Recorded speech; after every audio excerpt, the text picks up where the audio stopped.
কিছু বই আছে যেগুলো আমার মতে এত হাইপে আসার কথা না, বাট বাংলাদেশের মানুষ ওই বইগুলোকে আননেসেসারিলি হাইপের মধ্যে নিয়ে আসে, যেটা একটা প্রাইম এক্সাম্পল হইল rich dad poor dad by Robert Kiyosaki. এই বইটা পার্সোনাল ফাইন্যান্সের স্পেসে বাংলাদেশে ব্যাপকভাবে জনপ্রিয়, রকমারিতে সবসময় আপনি দেখবেন এটা একদম উপরের দিকে থাকে যে কোনো ধরনের র্যাঙ্কিং এ। বাট এই বইয়ের র্যাঙ্কিং এ এত উপরের দিকে থাকার বাংলাদেশে কোনো কারণ নেই। তার কারণ এই বইয়ের 95% থেকে 99% কথা একটা বাংলাদেশি মানুষের জন্য, একটা বাংলাদেশি নাগরিকের জন্য কোনো কাজেই আসবে না। তার কারণ এই বইয়ের মেইন যে প্রিন্সিপাল, কিভাবে ডেটকে ব্যবহার করে, ডেটকে লেভারেজ হিসেবে ব্যবহার করে কিভাবে ওয়েলথ বড় করতে হয়, সেটা বাংলাদেশের মার্কেটে করা সম্ভব না, এটা আমেরিকান মার্কেটে করা সম্ভব। সো এই বই কেন বাংলাদেশে এত ফেমাস, কেন সবাই এই বইয়ের জন্য পাগল আমি জানি না। মনে হয় এই বইটা একটা হয়ে গেছে, নাইকির জামা পরলে যেরকম একটা ভাব আসে যে নাইকির জামা পড়ছে, ওইরকম রিচ ড্যাড পোর ড্যাড পড়লে বা at least rich dad poor dad নিয়ে কথা বললে উনি অনেক ফাইন্যান্স বুঝে বা উনি অনেক ইকোনমিক্স বুঝে, এরকম একটা ভাব আসে। আসলে এরকম না। আবার কিছু বই আছে যে বইগুলো খারাপ না, বাট ওই বইগুলোর কথা না মোটামুটি 3-4 লাইনের মধ্যে সামারাইজ করে ফেলা যায়, পুরো বইটা আসলে পড়া লাগে না। যেটার একটা প্রাইম উদাহরণ হইল can't hurt me by David Goggins. David Goggins অসাধারণ একটা মানুষ, ওর পডকাস্ট শুনলে আপনার অনেক ভালো লাগবে এবং উনাকে বলা হয় পৃথিবীর সবচেয়ে স্ট্রংগেস্ট ম্যান। ভ্যালিড, কোনো সমস্যা নেই। বাট ওর বইটা যদি আপনি পড়েন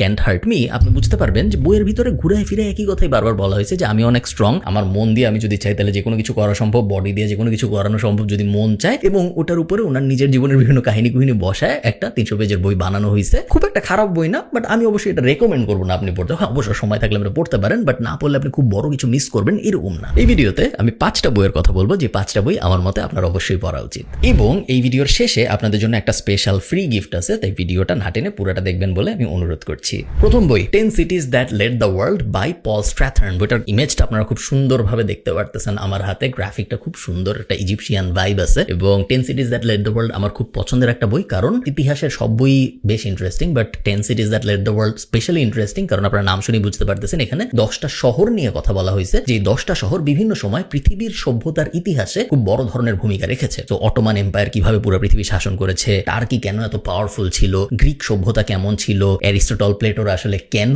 এত বড় ফিলোসফার হইছে, বা রোমান এম্পায়ার কত পাওয়ারফুল একটা এম্পায়ার ছিল, এই সব কিছুর ব্যাপারে যদি আপনি জানতে চান, খুবই ইন্টারেস্টিং একটা বই 10 Cities That Led the World। আমার ধারণা আপনাদের অনেক ভালো লাগবে। 4000 বছর আগে পৃথিবীর সবচেয়ে বড় যে সভ্যতা এবং সবচেয়ে ধনী যে শহর ছিল, সেই শহরের নাম ছিল ব্যাবিলন। এবং এই ব্যাবিলনের মানুষকে টাকা পয়সা বিষয়ক যে লেসনগুলো দেওয়া হইতো প্যারাবলের মাধ্যমে, বিভিন্ন গল্প টল্পর মাধ্যমে যে ফাইন্যান্সিয়াল লেসনগুলো দেওয়া হইতো, সেই সব গল্পগুলো একত্র করে যে বইটা বানানো হয়েছে, সেই বইটার নাম হলো the richest man in Babylon. লেখকের নাম হলো জর্জ এস ক্লাসন, বাট উনি আসলে লেখে নেই, উনি মেইনলি সব গল্পগুলো জড়ো করছে। সো ইন আ ওয়ে লিখছে, বাট উনি আসলে লেখে নেই, আমি বুঝাইতে পারছি। উনি সব কিছু জড়ো করে একত্র করে এই বইটা বানাইছে। 1926-এর দিকে বইটা বের হয়েছে এবং বিশাল জনপ্রিয় একটা বই, খুবই খুবই খুবই ইন্টারেস্টিং একটা বই, এবং আমি 100% রেকমেন্ড করবো আপনাদের এই বইটা পড়তে। এই বইটা অদ্ভুত, তার কারণ হইলো এটা ফিকশনও না আবার নন ফিকশনও না। এটার ভিতরে যে কথাগুলো বলা হয়েছে সেগুলো ফিকশন, যে ক্যারেক্টারগুলোর কথা বলা হয়েছে সেই ক্যারেক্টারগুলো আসলে ফিকশনাল ক্যারেক্টার। ওরকম মানুষজন আসলেই ছিল নাকি কেউ জানে না, পসিবলি ছিল না। বাট যে কথাগুলো বলা হয়েছে সেই কথাগুলো আবার নন ফিকশন, কারণ ওই কথাগুলো আজকের দিনেও মডার্ন ইকোনমিতেও আমাদের জন্য অ্যাপ্লিকেবল। বইয়ে অনেকগুলো সুন্দর লেসন আছে, বাট তার মধ্যে একটা লেসন যেটা আমার অনেক পছন্দ, সেটা হলো দ্য 5 Laws of Gold। লগুলা বা রুলগুলা অনেক সাধু ভাষায় লেখা। তারপরে আমি আপনাদের প্রথম লটা পড়ে শুনে, আপনারা স্ক্রিনেও দেখতে পারবেন।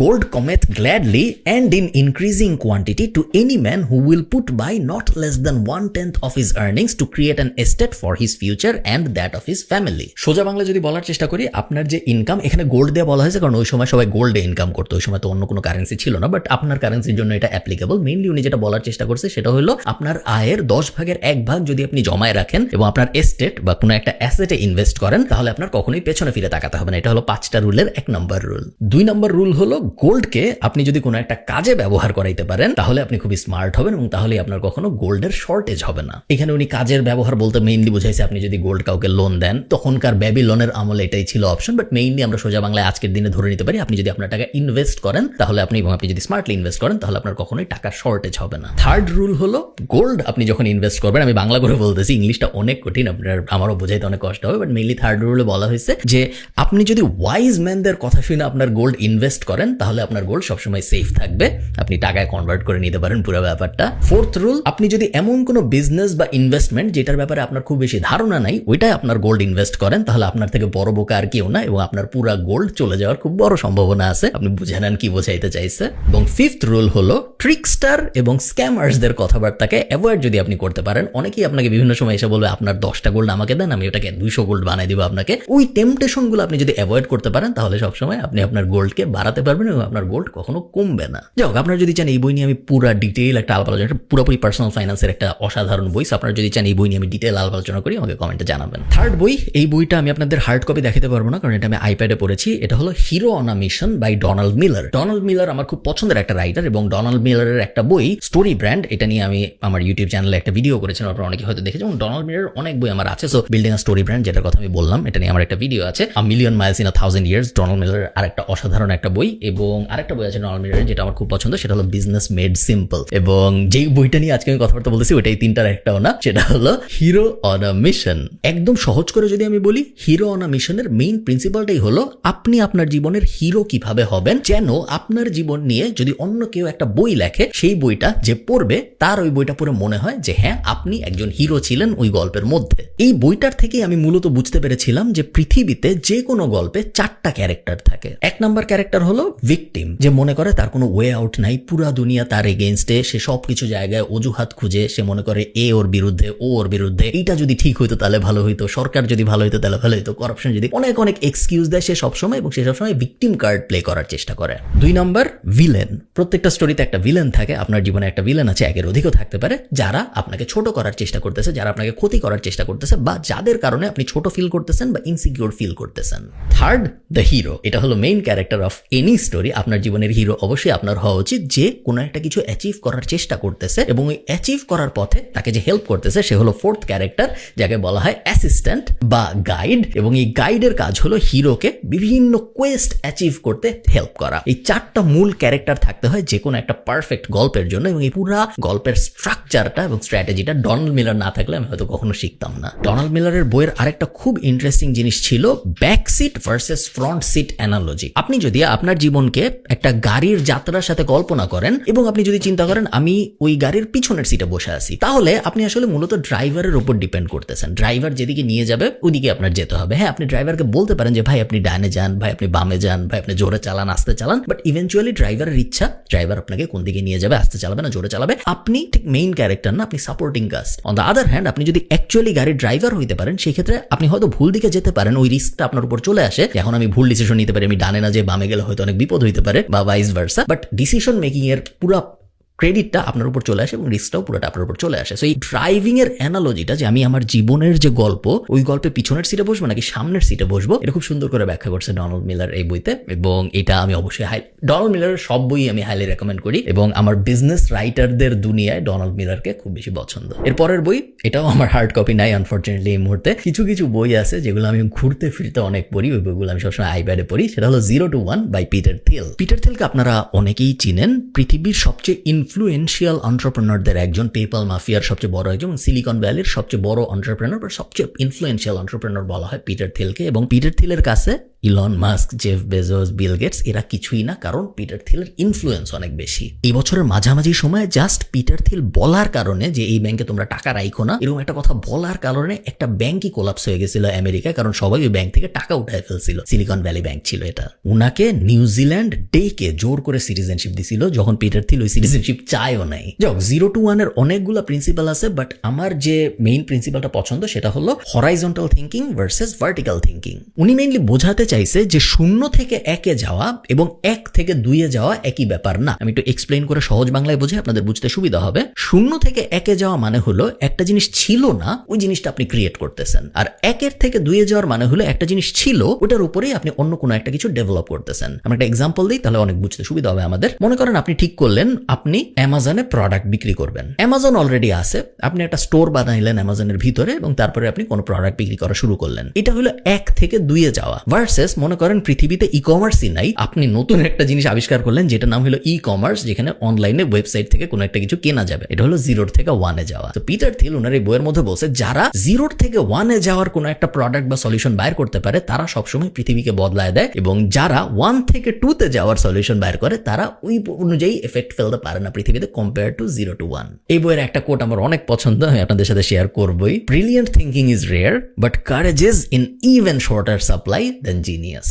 একদম সহজ করে যদি বাংলায় বলার চেষ্টা করি, জিনিয়াস যত পাওয়া যায় তার থেকেও রেয়ার হইল কারেজিয়াস মানুষ খুঁজে বের করা বিজনেসের দুনিয়ায়। ওকে, নেক্সট বই Elon Musk by Walter Isaacson. Walter আইজাকসনকে আপনারা যারা চেনেন না, গত বছর আমি এরকম একটা ভিডিও করেছিলাম 5টা বই যে বইগুলো আপনার পড়া উচিত, এবং ওইখানে ওয়াল্টার আইজাকসনের অন্য আরেকটা বইয়ের কথা আমি বলেছিলাম, একটা বা 2টা বইয়ের কথা আমি বলেছিলাম। ওয়াল্টার আইজাকসনের মেইন কোয়ালিটি হইল উনি খুব ভালো বায়োগ্রাফি লেখে অন্য মানুষের, এবং উনি স্টিভ জবসের বায়োগ্রাফি লেখছে, উনি সম্ভবত বেঞ্জামিন ফ্র্যাঙ্কলিনের বায়োগ্রাফিও লেখছে, এবং উনি রিসেন্টলি মাত্র কয়েকদিন আগে ইলন মাস্কের এই বায়োগ্রাফিটা লেখছে। ইলন মাস্কের এর আগে আরেকটা বায়োগ্রাফি ছিল যেটা লিখেছিল অ্যাশলি ভ্যান্স, যদি আমি ভুল না করে থাকি, এবং ওই বায়োগ্রাফিটার নাম ছিল কোয়েস্ট ফর ফ্যান্টাস্টিক ফিউচার, এরকম কিছু একটা আমি স্ক্রিনে দেখা দেওয়ার চেষ্টা করবো, আমার এই মুহূর্তে এক্সাক্ট নামটা মনে নেই। ওই বায়োগ্রাফিটা ভালো ছিল, বাট ওই বায়োগ্রাফিটার মেইন সমস্যাটা যেটা ছিল সেটা হলো ইলন মাস্ক ওর জীবনের বেশিরভাগ সাকসেসফুল কাজই করছে ওই বায়োগ্রাফিটা পাবলিশ হয়ে যাওয়ার পরে। সো ওর টুইটার কেনা বলেন, ওর স্পেসএক্স এর সফল লঞ্চ বলেন, ওর টেসলা জনপ্রিয় হওয়া বলেন, সাইবার ট্রাক বলেন, তারপরে ওই যে আকাশে যে জিনিস পাঠাইলো, ওই যে স্টারলিংক টাইপ জিনিসপত্র, এগুলো সব কিছু হয়েছে ওই বায়োগ্রাফি বের হয়ে যাওয়ার পরে। তো বায়োগ্রাফির ভিতরে আসলে তেমন কিছুই নাই কম্পেয়ার টু দিস ওয়ান।